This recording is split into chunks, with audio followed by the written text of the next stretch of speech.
saya Saraswanti. Pergi ke pasar membeli ikan. Teman-teman semua masih di rumah saja kan? Walaupun kita di rumah saja, namun tetap harus semangat ya. Belajar, bermain, dan bersenang-senang bersama keluarga. Pada kesempatan kali ini, Ibu akan menceritakan sebuah kisah. Namun sebelum itu, kenalan dulu ya dengan tokoh-tokoh yang akan menemani Ibu bercerita kali ini. Yang pertama, hahaha, aku adalah si Amang. Aku monyet yang suka menjahili binatang yang lain. Hai, namaku Kuki. Aku kelinci yang baik hati. Selain si Amang dan si Kuki, masih ada tokoh yang lain.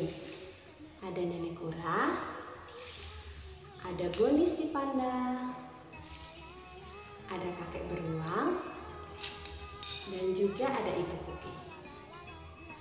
Sudah siap mendengarkan cerita dari Ibu? Duduk yang rapi dan jangan terlalu dekat dengan layar ya. Inilah kisah si Amang dan si Kuki. Di sebuah hutan hiduplah berbagai macam binatang.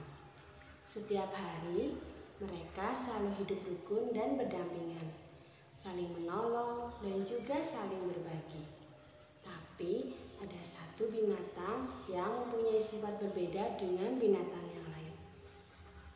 Dia adalah si Amang, seekor monyet muda yang sangat nakal.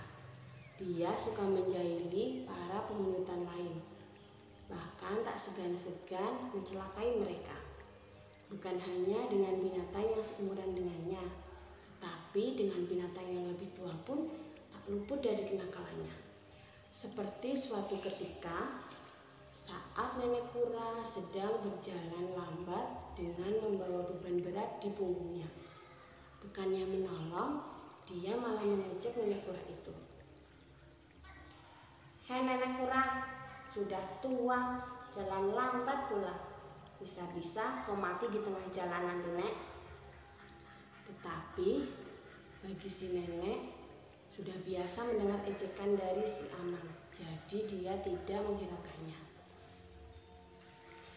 Itulah salah satu kenakalan dari si Amang, dan masih banyak kenakalan yang lain. Pada suatu hari, tampak Boni si panda sedang berada di kebun apel miliknya. Boni adalah seekor panda yang rajin merawat tanaman. Maka tak heran jika tanaman Boni tumbuh subur dan berbuah lebat. Wah, apelku sudah banyak yang masak. Aku akan memetiknya dan akan kubagikan kepada teman-temanku. Saat sedang asik memanjat, ternyata ada si Amang yang sedang mengawasi Boni. Timbullah niat jahat untuk mengerjai si Boni. Diambilnya keranjang apel milik Boni dan dia berniat untuk membawanya pergi. Namun, perbuatannya dilihat oleh Kuki yang kebetulan lewat. Hai Amang, apa yang sedang kau lakukan? Apa kau sudah meminta izin kepada Boni? Kasihan Boni sudah susah payah memetik apel-apel itu, tegur si Kuki. Mendengar teguran dari Kuki, si Amang pun marah. Hei kelinci jelek, diam kau. Tak usah mempedulikanku. Kalau mau lewat ya lewat saja sana.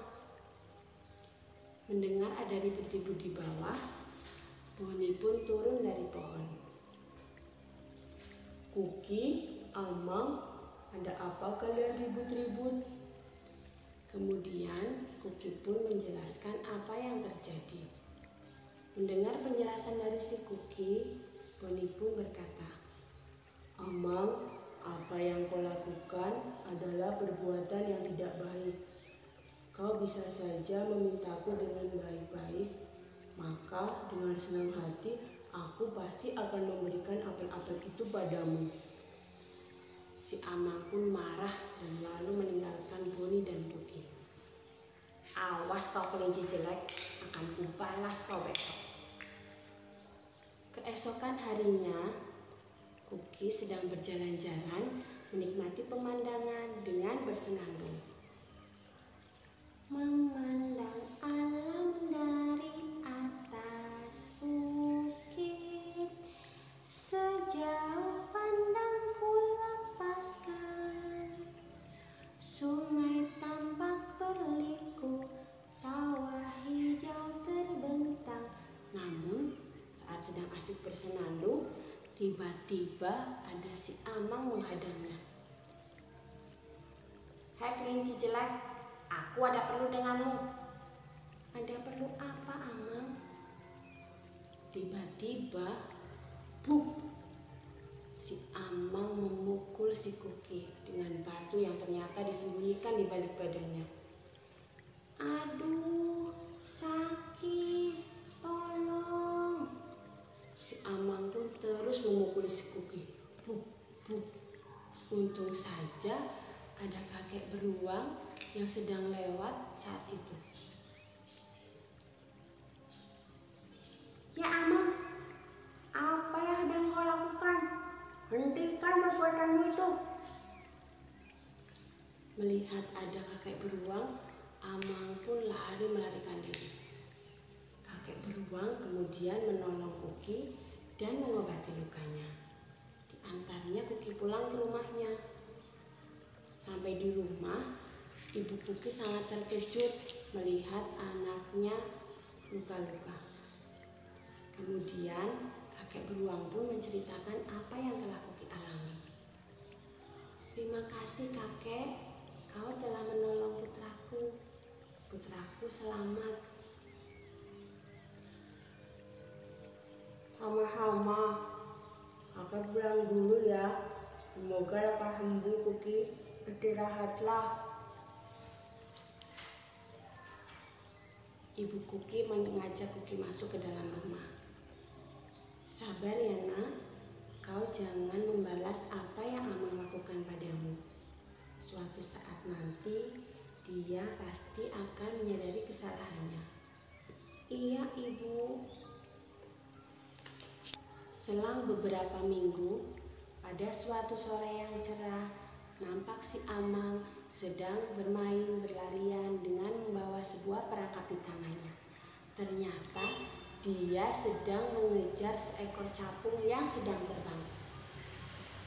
"Hei capung, tunggu, aku akan menangkapmu. Akan kupatahkan sayapmu agar kau tidak bisa terbang lagi.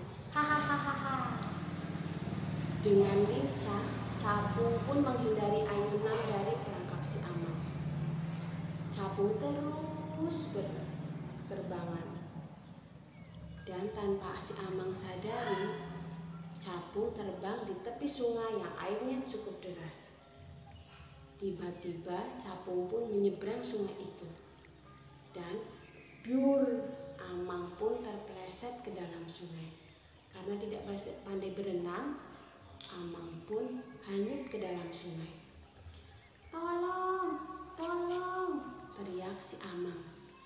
Tak jauh dari sungai, ternyata ada Kuki yang sedang bermain. Kuki pun mendengar teriakan dan mencari ke arah sumber suara. Dilihatnya si Amang yang sedang hanyut. Kemudian Kuki mencari akar merambat dan mencabutnya, lalu melemparkannya ke dalam sungai. "Tangkap akar itu Amang, aku akan menarikmu, pegang kuat-kuat ya." Si Amang pun memegang akar itu dan memegangnya kuat-kuat. Dengan susah payah, Kuki menarik Amang ke tepi sungai. Dan akhirnya si Amang pun berhasil diselamatkan. Dengan keadaan yang masih basah, si Amang berkata, "Kuki, terima kasih. Padahal kemarin aku sudah nakal kepadamu, tapi kau tetap menolongku. Terima kasih Kuki, maafkan aku ya." Kuki pun menjawab, "Sama-sama Amang, tidak apa-apa. Sesama makhluk Tuhan, kita harus saling menolong. Aku sudah memaafkanmu dari kemarin." Sejak saat itu, Amang pun sadar bahwa apa yang dia lakukan adalah perbuatan yang tidak benar. Amang pun merubah sifat buruknya, meminta maaf kepada penghuni hutan yang sudah pernah disakitinya. Dan dengan senang hati, para binatang pun memaafkan kesalahannya. Mereka akhirnya berteman dan hidup rukun di dalam hutan. Nah, demikian tadi cerita si Amang dan si Kuki. Anak-anak, apa yang dapat kita pelajari dari cerita tadi? Betul, bahwa sesama makhluk Tuhan harus saling menolong, saling menyayangi, dan selalu hidup rukun. Anak-anak juga ya, di rumah dengan teman, dengan keluarga, dan dengan siapapun tidak saling menyakiti, tidak saling mengejek, dan selalu hidup rukun bersama. Hanya itu yang dapat Ibu sampaikan kali ini. Sebelum Ibu tutup, tetap di rumah saja dulu ya.